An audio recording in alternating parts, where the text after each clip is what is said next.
The Assembly will now hear a statement from His Excellency Hailemariam Dessalegn, the Prime Minister of the Federal Democratic Republic of Ethiopia.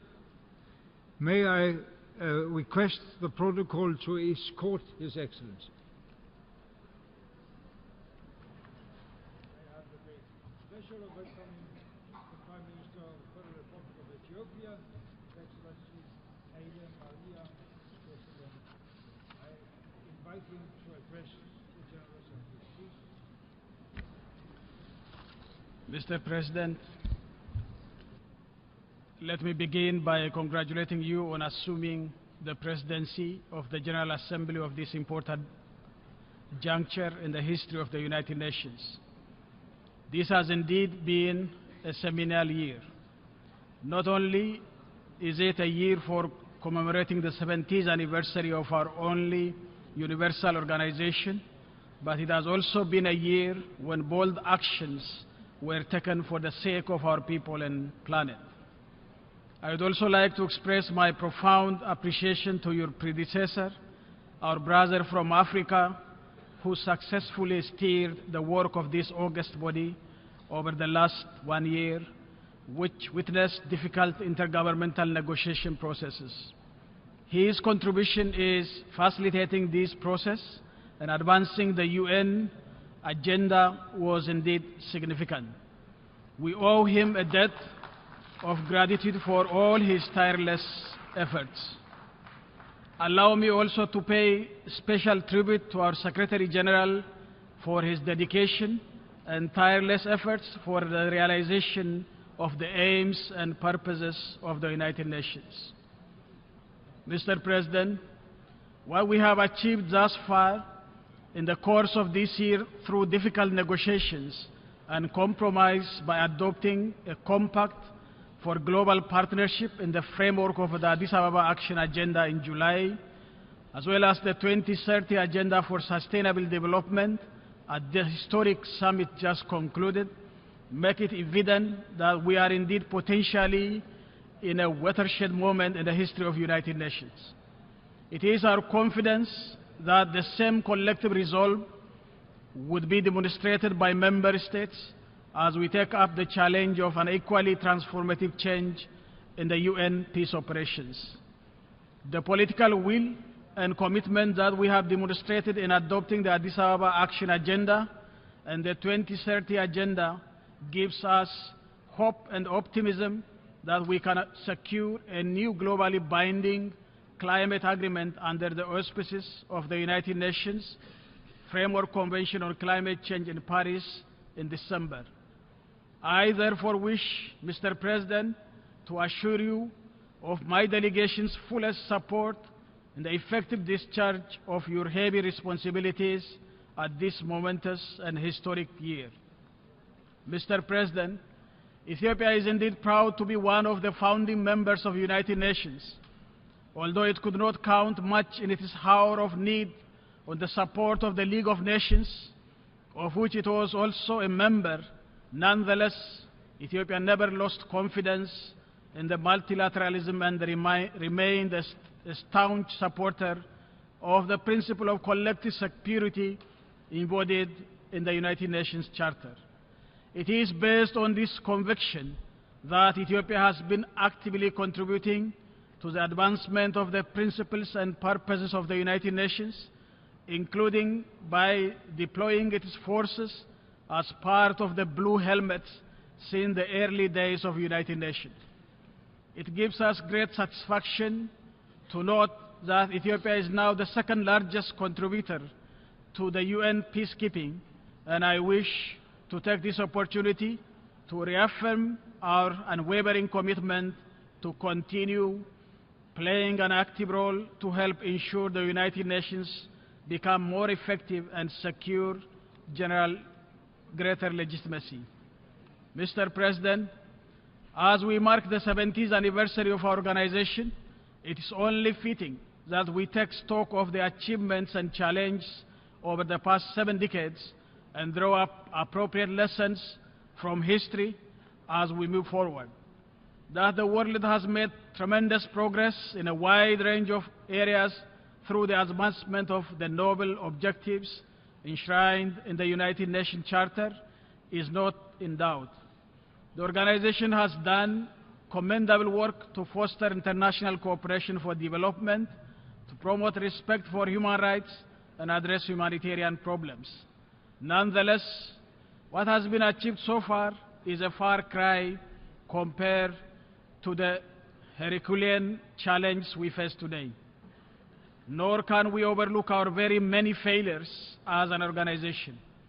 This is very apparent in the peace and security area, as was so ably laid out by the high-level panel on peace operations, as it is with respect to the creation of a level playing field in the international economic and trade relations. Despite all this, however, there is one thing which is self-evident. The United Nations is an organization that we all cannot afford to live without. In spite of its shortcomings, the United Nations remains the only universal organization that we have, whether big or small, rich or poor, providing us with a unique platform to advance our common objectives and address those myriad problems we collectively face. The challenge that we have to address at this juncture in the history of the organization is more or less obvious. It has to do with how we can make it relevant and effective as we collectively strive to meet the needs and aspirations of our people in the 21st century.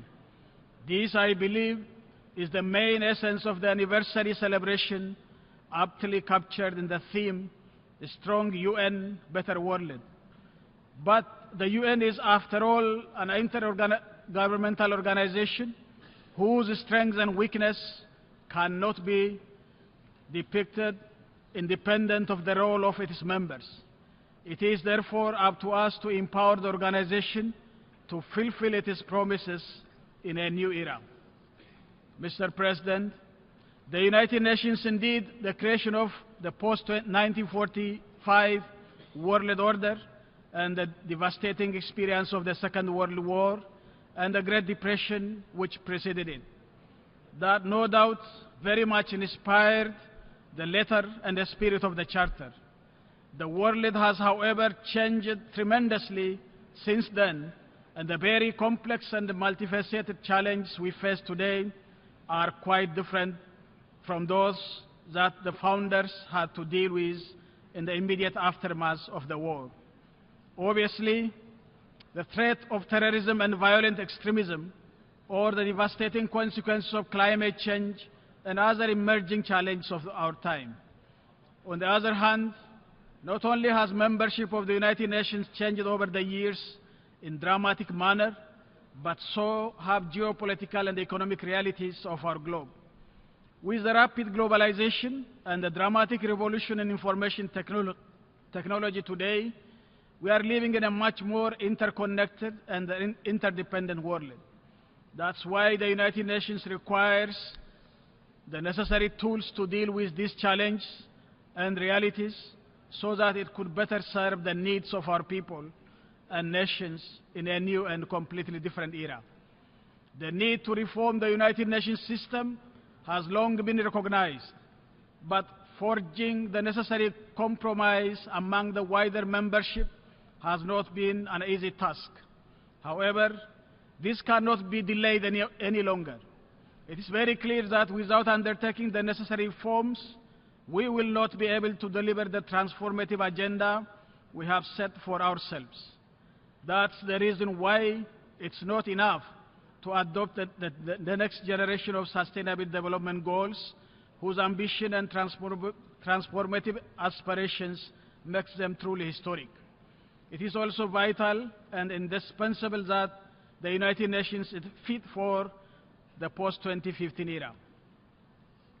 Comprehensive reform of the United Nations system, particularly that of the Security Council, is indeed imperative to reflect current geopolitical realities and to make the UN more broadly representative, legitimate, and effective. In this context, it is only proper that we seize this occasion to once again echo Africa's call to be fully represented in all the decision-making organs of the United Nations, particularly in Security Council, as encapsulated in the Isoluni Consensus and the CIRT Declaration. Mr. President, we in Ethiopia remain fully committed to the purpose and principles of the United Nations. We are indeed very grateful for the support and partnership of the United Nations in our development endeavors. The reason for the remarkable progress that we have made over the past 15 years, including in achieving all of the Millennium Development Goals, is to be found in our taking charge of our own destiny, devising our own development strategy, and mobilizing domestic resources for their implementation. But we also made the best use of development cooperation we have had with the United Nations and other partners. Ethiopia has embarked on an ambitious transformative agenda with a view to achieving a middle-income status by the year 2025. We intend to do so based on a carbon-neutral growth through our climate-resilient green economy strategy, which is fully integrated into our National Development Plan.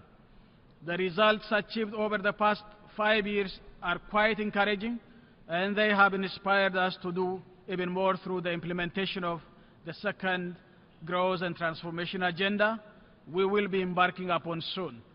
It is therefore with great optimism that we look at the possibilities that lie ahead, all the more so because we also trust that we are all committed to adhere to the commitment we entered into the summit we concluded yesterday.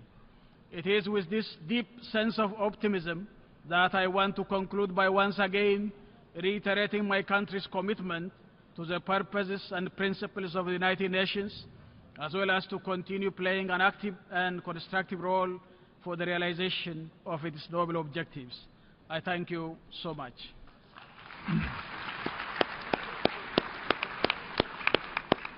On behalf of the General Assembly, I wish to thank the Prime Minister of the Federal Democratic Republic of Ethiopia for the statement just made, and I request the protocol to escort His Excellency.